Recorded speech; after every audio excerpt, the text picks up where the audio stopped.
किसी भी देश के महापुरुष उसके लिए एक पावर हाउस की तरह होते हैं और भारत के महापुरुष न सिर्फ भारत बल्कि पूरी दुनिया के लिए एक पावर हाउस का काम करते हैं। स्वामी विवेकानंद को आप संकल्प शक्ति, विचारों की ऊर्जा, अध्यात्म और आत्मविश्वास का एक पावर हाउस कह सकते हैं।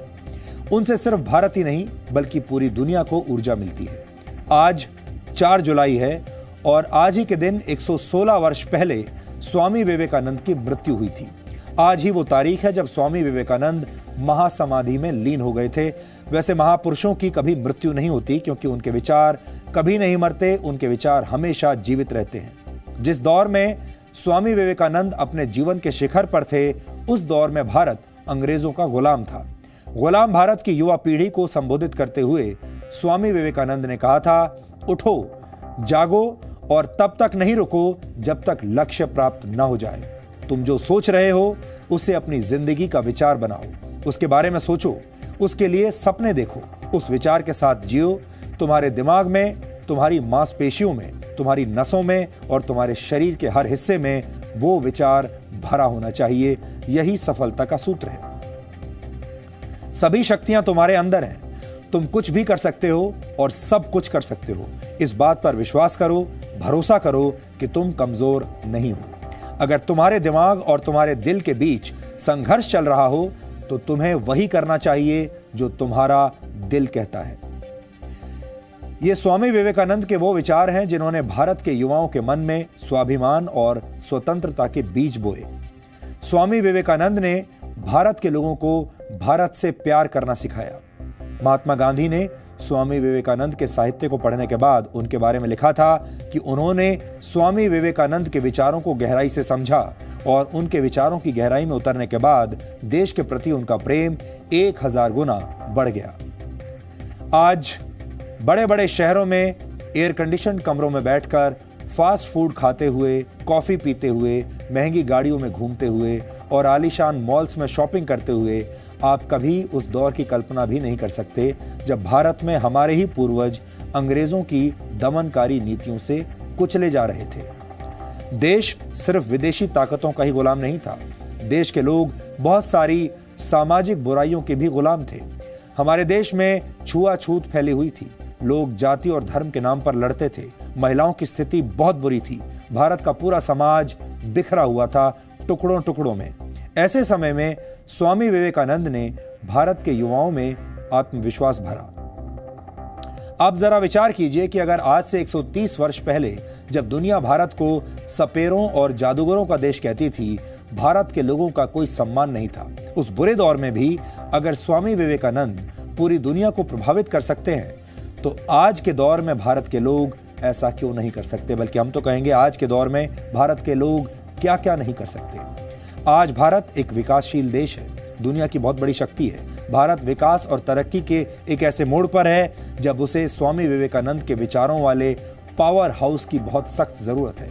आप इस ऊर्जा को विवेकानंद एनर्जी भी कह सकते हैं। आज युवा पीढ़ी को इनोवेशन और नए आइडियाज की जरूरत है। बेरोजगारी आज भी देश की सबसे प्रमुख समस्याओं में से एक है। देश की युवा पीढ़ी को विवेकानंद के कुछ विचारों से आज भी बहुत मदद मिल सकती है। स्वामी विवेकानंद ने कहा था, take risks in your life, if you win you can lead, if you lose you can guide. मतलब अपने जीवन में जोखिम उठाओ। अगर तुम जीतोगे तो नेतृत्व करोगे और अगर हारोगे तो लोगों का मार्गदर्शन करोगे। सांप्रदायिक तनाव और जातिगत भेदभाव आज भारत की एक बहुत बड़ी समस्या है। अगर भारत का हर नागरिक स्वामी विवेकानंद के इन विचारों से सीख ले तो ये समस्या भी खत्म हो सकती है।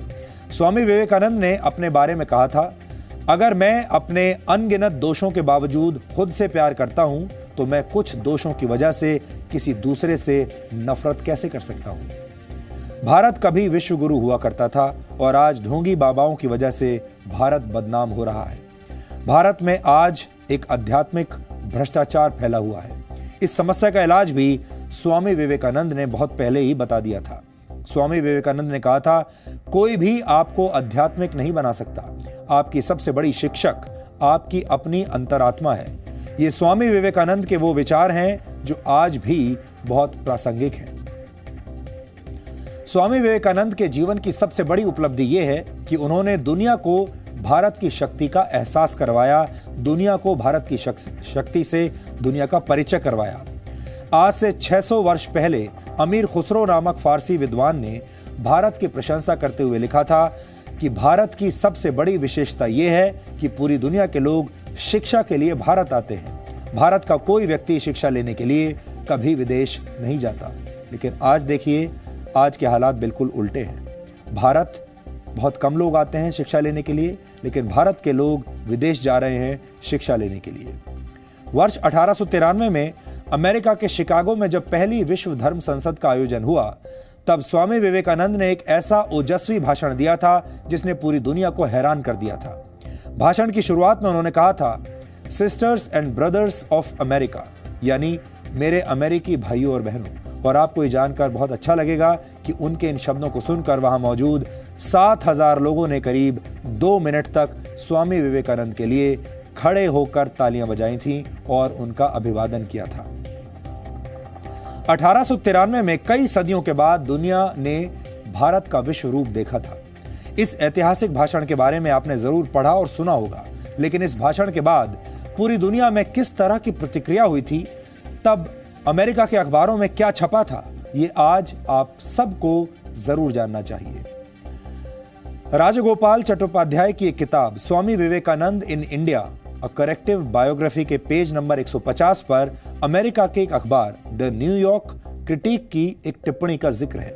इस अखबार ने स्वामी विवेकानंद के बारे में लिखा था कि कई लोगों ने बहुत अच्छा भाषण दिया, लेकिन एक हिंदू साधु ने विश्व धर्म संसद के विषय को जिस तरह लोगों के सामने रखा, वैसा कोई और नहीं रख सका। वो एक बहुत बड़े वक्ता हैं। इस अखबार ने लिखा कि वो उनका पूरा भाषण छाप रहा है, लेकिन वहां मौजूद लोगों पर उनके भाषण का जो प्रभाव पड़ा, उसे बयान कर पाना बहुत मुश्किल है।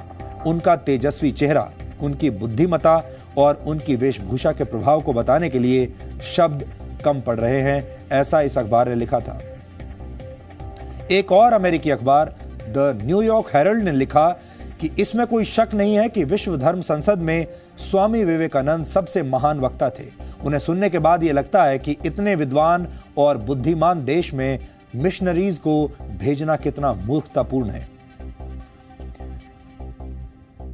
स्टीफेनी साइमन नामक एक विद्वान ने अपनी किताब the subtle body, the story of yoga in America में एक अखबार द बॉस्टन इवनिंग ट्रांसक्रिप्ट की एक टिप्पणी का जिक्र किया है। स्वामी विवेकानंद के बारे में इस अखबार ने लिखा था कि कोलंबस हॉल में बैठे हुए 4000 लोग सिर्फ इसलिए 2 घंटों से दूसरों का भाषण सुन रहे थे क्योंकि उन्हें स्वामी विवेकानंद के 15 मिनट के भाषण का इंतजार था। स्वामी विवेकानंद के इस विश्व विजयी व्यक्तित्व पर आज हमने एक बहुत ही ज्ञानवर्धक रिपोर्ट तैयार की है, जो आप सबके काम आ सकती है। आपके घर में जो युवा हैं, आपके परिवार के जो युवा हैं, उनके भी काम आ सकती है। आप इसे देखिए और भारत की आध्यात्मिक शक्ति को महसूस करने की कोशिश कीजिए।